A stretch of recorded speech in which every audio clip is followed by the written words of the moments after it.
Welcome to the HR L&D Podcast Bite-Sized, the show that explores the latest trends and insights impacting people-centric leaders, human resources professionals, and learning and development specialists, with me, your host, Nick Day.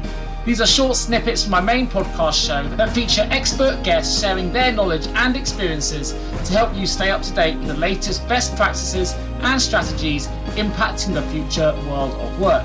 Remember, if you need support recruiting talent for your HR business, please do get in touch with myself or any of my wonderful experienced recruitment colleagues at jgarecruitment.com. But for now, sit back, grab your favourite beverage, and let's get started with today's bite-sized episode.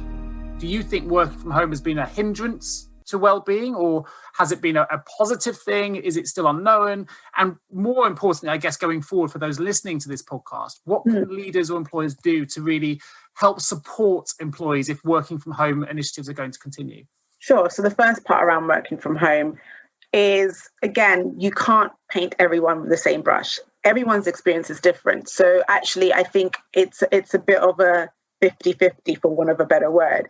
For some people, working from home has been amazing and actually helped them take ownership of their mental health and well-being and be a bit more productive of how they integrate work life. So I was on another podcast where we were talking about work-life balance. And for me, I think that term in itself is pressure. When you try and tell people to find balance, that actually kind of gives you a hidden or subconscious pressure to find equilibrium. And we know in life there is no such thing as a equilibrium in itself. So I think for me, addressing the terms, and again, I think terminology is another conversation, but whether it's work-life balance or work-life integration, because when we look at what the pandemic has done, it's made us work from home and in a different way. It's not an option to do it one day a week. We've had to sit in our homes and integrate our personal lives with our work lives, and try and find that integration where there are boundaries put in place for that to happen. So, I think it might be a hindrance for some people, because actually we also have to understand that some of us have had the luxury and the privilege to have space to work in, where others have had to share property, have had to move back home with their parents. And some actually might be facing a lot of, fear because they leave the house to escape from whatever they're having to not want to deal with. And I'm talking about domestic abuse and all that stuff. So, when you think about it from the different dynamics and the different experiences, working from home is actually a blessing, but also can be a hindrance to some people. For some it's ideal and for some it's not. It's been a disruption in the working environment, but many employees are having to juggle the additional stresses of caring responsibilities, job security worries, and practices that are suitable for the workplace at home. So, and we've all had to adapt in ways where we would normally probably be coached into it slowly or whatever. We've all literally had to do it all together.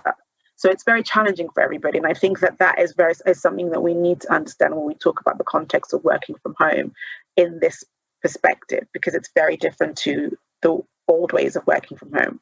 But also, I always think with every challenge and with everything that comes to us, there's always opportunities and possibilities to make things better and do things the right way.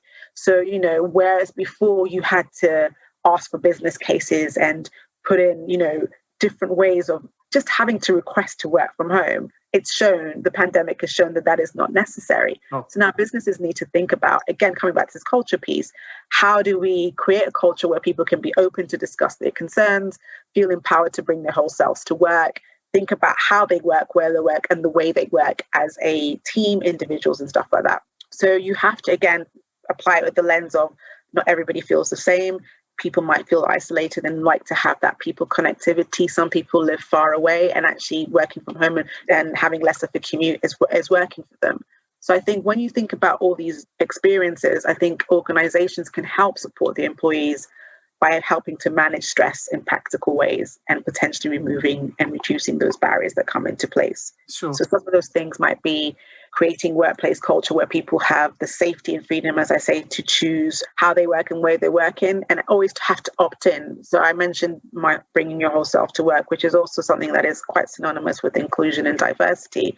But it's around how you can create cultures where your staff feel that they will not be judged because of the decisions they make or because of how they want to represent their whole selves at work and how they want to work.